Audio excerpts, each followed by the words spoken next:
Welcome to the Big 12 Insiders, your Big 12 sports show.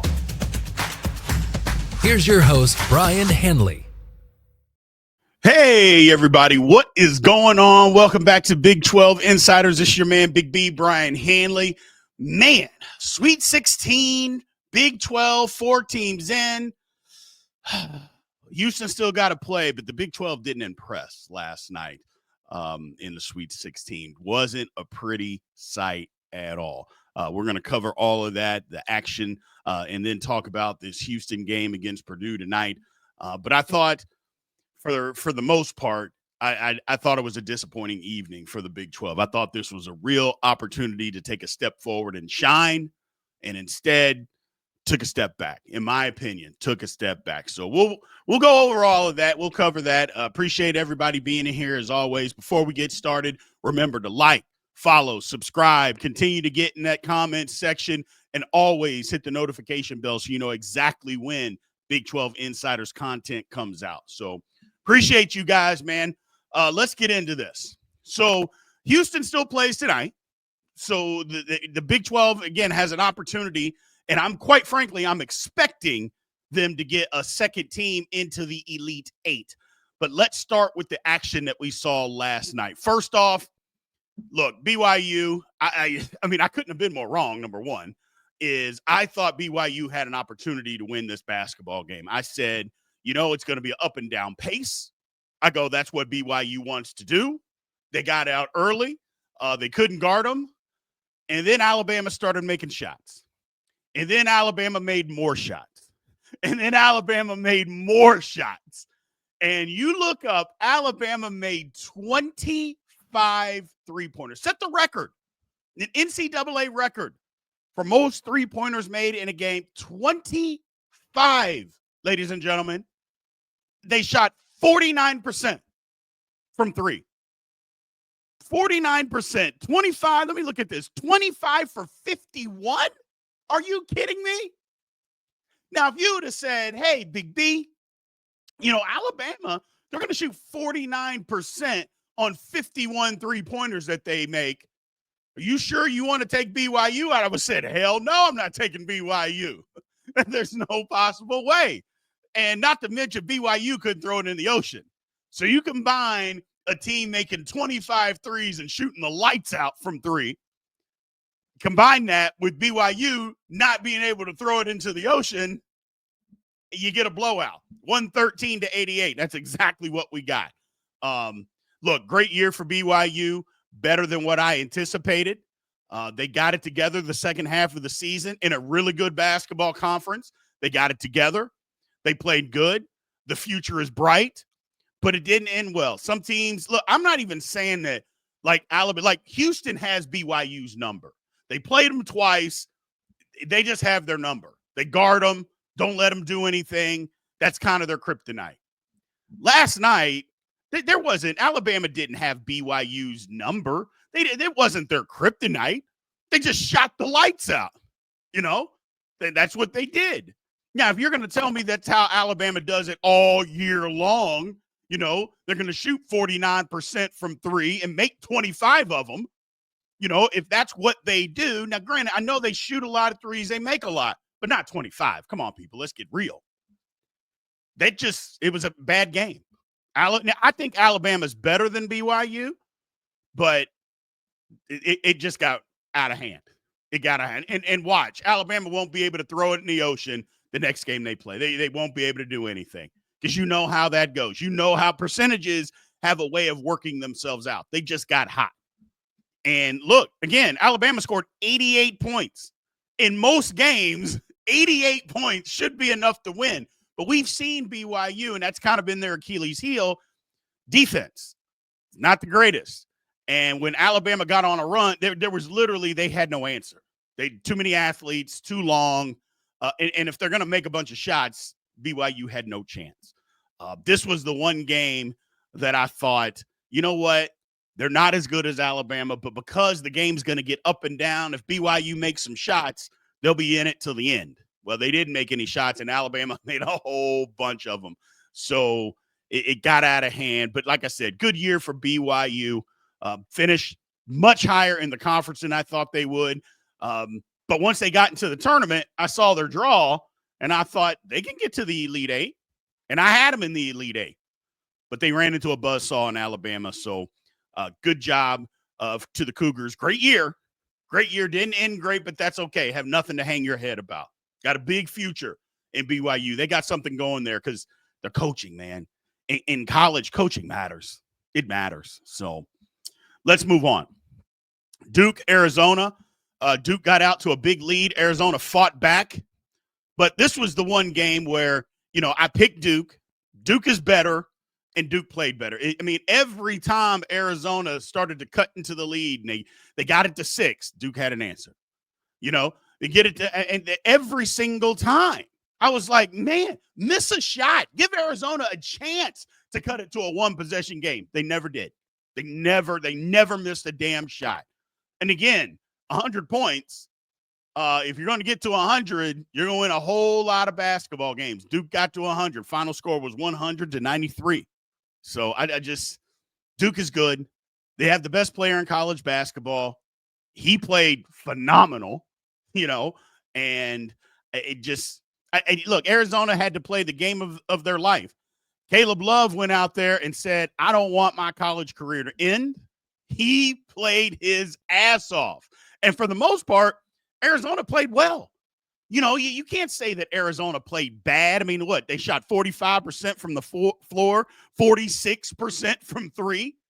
I know a lot of people, maybe you don't know the statistics on stuff. Shooting 46% from three is very, very good, people. That is very good. And they did, 6 turnovers for Arizona. 6, not 16, not 26, 6 turnovers.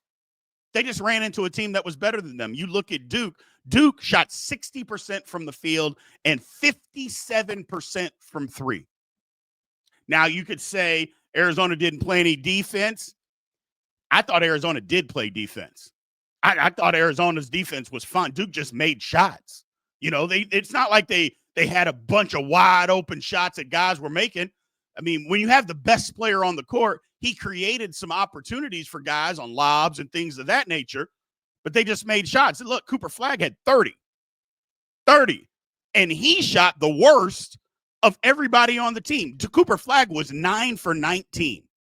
Everybody else, 6 of 8, 5 of 7. There's a 3 for 8, 5 of 6, 1 for 1, 3 for 3, 1 for 2, 0 and 1. They were shooting the lights out. And that's what happens. By the way, Duke had 10 turnovers in the game. So if they have the same number as Arizona, the game, they win by even more points. It's just Arizona had a good year.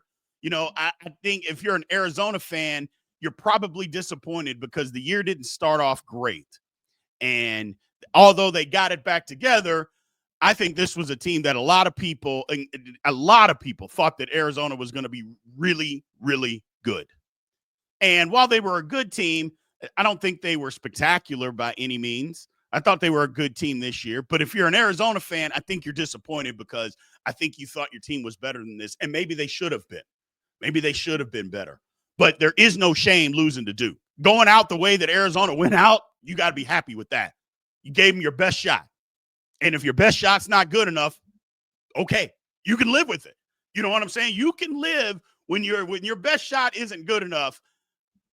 It is what it is. You tip your cap and you just walk off the court. And I thought Arizona did that, man. I thought they did that. I thought they played as hard as they could. They played as well as they could. Sometimes you just play somebody that's better, and that's okay. That's okay. But I didn't expect them to win the game. I thought they could. I thought there was an opportunity, and I think they've represented the Big 12 very well in this case. Duke's just really good, man. I think they're the best team in the country. Lastly, as far as the games last night, Texas Tech. What are we going to do about Texas Tech? Now, I told you all yesterday when we were predicting games, I said, Tech, it's going to be a dogfight to win without Chance McMillan. It just is. He's one of the best three-point shooters in the country. Starter, averages a lot of points, good player, very good player. Not having him is going to hurt. and it hurt.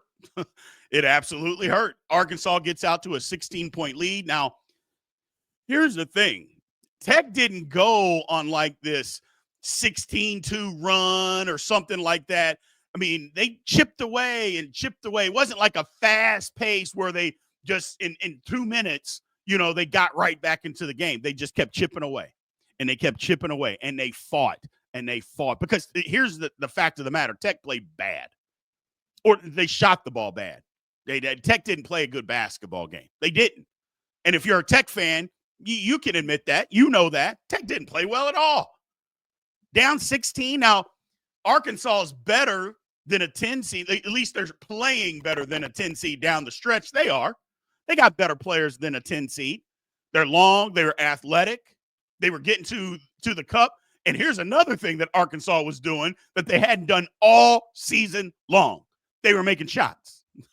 They're making three-pointers. They shot 40% from three. Arkansas is not a 40% three-point shooting team, but they were last night. They were last night. And that's why this game that Tech won is so impressive to me, is because Tech played bad. Arkansas played well until they didn't. They played well, and Tech still found a way. They still fought and found a way to win when things weren't going great. I mean, their point guard, 1 for 10 shooting, doesn't make a shot until overtime, was playing bad. Heck, they kept saying how bad Hawkins was playing on the telecast, and they were right. He played lousy. But what he did do at the end of the game, when they're trying to make a shot on him, they couldn't get around him. At the end of overtime, when Arkansas is trying to make a shot to tie the game, couldn't shake him. I'm just saying, sometimes when you're playing bad, you have to do something else to say, you know what, I know I'm playing bad, but I'm going to help any way I can. And he did that. And that's a sign of a good team. That's a sign of a good player, number one, but it's a sign of a good team, good coaching. And I thought it was a master class last night as McCaslin out coached Calipari down the stretch. I mean, people talk about how good of a coach Calipari is. Look, I grew up around that area, Louisville, Kentucky area, and so I have a ton of Kentucky fans. He's a good recruiter. When it comes to X's and O's, Calipari isn't in the top 50. It's college coaches. McCaslin is 100 times better X and O coach than he is, and it showed last night when the chips were down and they needed to do something different. When what Arkansas was doing wasn't working, he had no answers. Tech did. Tech did. And yes, they were bothered by the length and the athleticism of everybody that Arkansas has. They were bothered by that. And Tech didn't shoot well. They didn't shoot well, but they found a way. And number one, it was a great basketball game. Wasn't it a great basketball game? 85-83 final. I thought it was an outstanding basketball game. Kind of what you want in the NCAA tournament. Momentum shifts. One team gets out, get a big lead. 16 points in the second half. You got to be able to get that one home. I'm sorry. And which is one of the reasons why I'm talking about Calipari. You got to be able to get that one home. But they weren't able to do it. Good for Texas Tech. I like their chances. We'll see, though. They're fighting. Got to play better. Got to shoot the ball better. Shot horrible. Got to make some more shots. If they do that, they got a chance.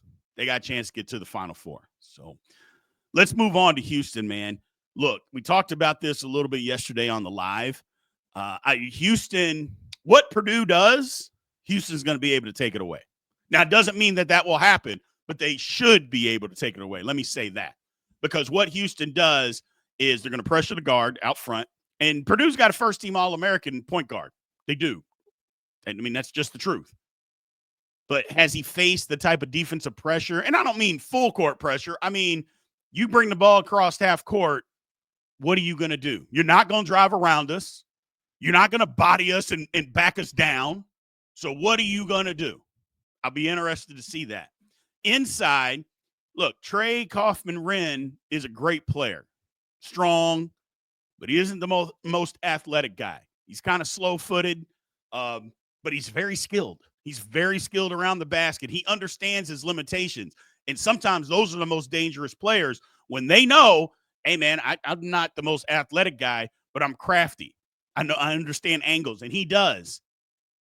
But the defense that Houston's going to bring in him, I don't think he's seen that all year. Matter of fact, I know he hasn't seen it all year. With big, strong, athletic guys that know how to play defense, that get physical with you, we'll see what happens. Now, Kaufman-Wren's a physical guy. There's no ifs, ands, or buts about that. He is strong. Like I said, he knows how to play basketball. He understands how to play basketball. And those can be the most dangerous guys. But I believe that Houston understands how to play basketball as well. So it'll be an interesting matchup. I like Houston in this game, though. I don't like them to blow them out because I've told you all before, and I know they've blown BYU out a couple of times, but Houston's just not a team that just blows everybody out. They just don't do that. They just win. And like I said, you don't get style points. This is not college football. You don't get style points. If you win every game by 1 point, they'll still hand you a trophy at the end of it. And they just say, hey, that team was undefeated and won a national championship. They don't say, well, they were undefeated. I know they beat everybody, but they only beat everybody by 1 point. That's not going to happen. That's not what they tell you. So I like Houston in this game. I'm excited to see the game. I think it's going to be a good basketball game, but I think Houston is better. I think Houston is tougher. They're going to make the plays at the end of the game to win. That's what I believe. And flipping the script, we need it for the conference. We need it.